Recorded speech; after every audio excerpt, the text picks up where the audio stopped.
तुम्हाला काहीतरी चांगलंच हवं. तुम्हाला मी गेल्या वेळेस पण म्हणालो होतो की one of the strongest contender म्हणून तुम्ही दिसताय. की तन्वी एवढी वीक असेल असं मला तर वाटलं नव्हतं, लोकांना पण वाटलं नव्हतं. आणि या सगळ्यांमध्ये ती जी स्ट्रॉंग कंटेंटर तन्वी होती ती हरवलेली दिसली. राकेश, तुम्ही बऱ्याच वेळा तन्वींना समजवताना दिसलात. तुमचं काय मत आहे यांच्यावरती? तिला मी समजायचा प्रयत्न केला, पण तिचं पण मी समजतो की या घरात खूप बोललं जातं आणि आवाज एक कोणी चढवतो तर त्याच्या वरच्या पट्टीने आपल्याला बोलावंच लागतं. अशा गोष्टी होतात इथे. पण काय की फायनली मनस्ताप त्याच व्यक्तीला होणार आहे शेवटी. तिला झालाय तो मनस्ताप, मला दिसत होता. सो हे ट्रिगर पॉईंट्स असतात ते आपल्याला कंट्रोल करावेच लागतात. आणि त्यामुळे मला वाटतं की तो अँगर जो आहे तो आपला शांत आपणच करू शकतो, ना की we can't help ask somebody else to help come to help us and make us quiet. राजेचा, तुम्ही तुमच्या ग्रुपमध्ये बऱ्याच वेळा असं बोलताना दिसता. आणि एवढे दिवस ज्या तन्वी दिसत होत्या त्या फेक तन्वी होत्या. असं मत तुमचं काय आहे? भाऊ, आधी नव्हतं माझं असं मत. जेव्हा आम्ही सगळे वर्सेस स्टोरी होतो तेव्हा माझं असं मत नव्हतं आणि तेव्हा मला हे नजर नाही आलं होतं. ह्यांच्या सांगण्यानंतर हळूहळू जेव्हा डायनॅमिक्स चेंज झाले घराचे आणि मी जेव्हा हळूहळू ऑब्झर्व करणं सुरू झालं माझं तन्वीबद्दल, मला पण हे दिसायला लागलं की ती रोज किंवा दर 4 दिवसात तिची एक कॅरेक्टर्स ती शिफ्ट करते आणि तिच्याशी कॉन्व्हर्सेशन होऊच शकत नाही, कारण ती ऐकून घ्यायला तयारच नसते. ती फक्त आपलं एक माझं मी बोलेन, माझं संपू दे, मग कोणाला काय बोलायचं मला काही घेणं देणं नाही, असं तिचा जो ॲटिट्यूड असतो रागामध्ये. आणि तोच या आठवड्यात दिसला आणि तो मी ऑब्झर्व केला होता पहिल्या आठवड्यात आणि तो पुन्हा दिसला तर माझा ते सेंटेन्स निघालं की हीच ॲक्च्युली तन्वी मी बघितली होती. हे तिचं खरं रूप आहे. तन्वी, तुम्हाला पटतंय का प्राजक्ता काय बोलतात ते? मी फेक बिलकुल नव्हते. मी फक्त माझा अँगर कंट्रोल केला होता. माझा राग एक्स्ट्रीम आहे, माझं प्रेम एक्स्ट्रीम आहे, माझं रडणं एक्स्ट्रीम आहे. फक्त मी कंट्रोल करत होते स्वतःला. ह्या आठवड्यामध्ये मी एकटी बोलायला गेले तर माझ्यासमोर एक माणूस नव्हता, 7 लोक होते, 6 लोक होते किंवा 3-4 तरी होते. कोणी एकटा येऊन माझ्याशी बोलत नव्हता.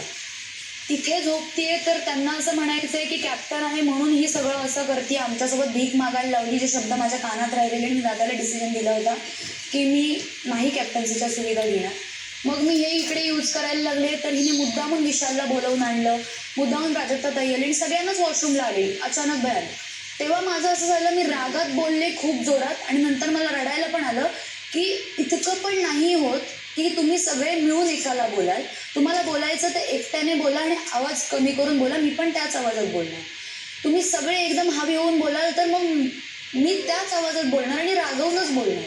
बोलायचं असेल तर मी शांत झाल्यानंतर बोला, मी रागात असताना नका बोलू. म्हणून ताई जेव्हा आली ना तेव्हा माझ्या हक्काची म्हणून मी जशी मम्मीवरती बोलते माझा मूड गेल्यानंतर वगैरे की मम्मी नको यार, मला नको आता जेवायला, तू प्लीज रूममधून बाहेर जा, जशी मी बोलते त्या पद्धतीने मी त्याच्यावरती रिॲक्ट झाली की मला एकटं सोडा, आत्ता कोणीच येऊ नका, मला एकटं बसू दे, मला मी पण हवा. की मला तो टाईम नाही मिळाला म्हणून मी ताईवरती रिॲक्ट झाले. असं नाही आहे की मी ही ओरिजिनल नाही आहे. हो, मी आहे ही, मला येतो राग, मी बोलते जोरात. पण जर समोरचं एकटं बोलायला लागलं ना तर मी बोलू शकते नीट, हे मी दाखवले बऱ्याच वेळा करून. त्यात तुम्ही त्याग करायचा डिसिजन घेतला. पहिलं काय केलं तुम्ही जमिनीवर झोपलात. आता तुम्ही जमिनीवरती झोपलात, डिस्कम्फर्ट कोण आलाय? तुम्हाला. त्यामुळे तुम्ही जमिनीवर झोपलाय तर त्याच्यामुळे बाकीच्यांना काहीही फरक पडत नाही. करेक्ट. ब्रॉन्झ रेशन कार्डमुळे बाथरूम एक आहे आणि वापरणारे 10 जण आहेत. त्यात तुम्ही 11वे आहात. येस. तुम्हाला वाटलं किंवा त्यांना जर त्रास होतो मी पण त्या त्रासात सामील होणार आहे. हे डिसिजन ना, हे नोबल आहे. पण तुमच्या त्या डिसिजनमुळे जर 10 लोकांना अजून एक जणाचा त्रास होणार असेल तर मग कसलं डिसिजन आहे? Yes, perfect. आणि त्यात तुम्ही कॅप्टन आहात. तुम्हाला अजून कॅप्टन्सीचे काही दिवस तुमच्याकडे शिल्लक होते. त्यात तुम्ही डिसिजन घेणं ज्याचं नुकसान घरच्यांनाच आहे. तन्वी, एक गोष्ट समजून घ्या, कॅप्टन्सी जी आहे ना, तुम्ही मेहनत करून मिळवलेली कॅप्टन्सी येते. कॅप्टन रूम असो, बाथरूम असो, त्याचा एक दरार आहे, त्याची जी किंमत आहे, महत्व आहे. जे जमिनीवर झोपतायत ना त्यांना विचारा त्या पदाचं काय महत्व आहे, त्या प्रिव्हिलेजेसचं काय महत्व आहे. दुसरी गोष्ट, जेव्हा ॲज अ कॅप्टन तुम्हाला ही गोष्ट कळली की तुम्ही बाथरूमच्या बाहेर आलात, बाहेर 4 लोक उभी होती, त्यांनी तुमच्या पुढे एक गोष्ट मांडली. ती जेव्हा गोष्ट तिथे मांडली, तुम्ही सरळ जर सांगितलं असतं ना, काय प्रॉब्लेम काय, हे बाथरूम वापरायचं नाही, मी तुमच्यासाठी करत होते, माझ्यासाठी सेपरेट बाथरूम आहे, तुम्हाला त्रास होत असते, ठीक आहे, मी ते बाथरूम वापरते, मी ऑफर केलं होतं तुम्हाला, पण तुम्हाला जर नको असेल आणि मला जर सोयीसुविधा मिळत असतील तर ठीक आहे. तुमचं इंटेन्शन जे होतं ते कळलं असतं, तो वाद झाला नसता. आणि जे बघा, तुम्ही कुठला जर स्टँड घेणार असाल ना, मी सगळं सोडतं, सरळ सगळं सामान बाहेर आणायचं, सगळ्या गोष्टी काढायच्या बाहेर, मी आता ह्या सुविधा वापरणार नाही. प्राजक्ता, तुम्ही सारखं म्हणतात की महाराष्ट्र बघतोय, तन्वी चुकल्यात ते तर महाराष्ट्र बघणारच आहे, आणि तुम्ही जेव्हा चुकतात तेव्हा महाराष्ट्र काय करणार, डोळ्यावरती पट्टी बांधणार.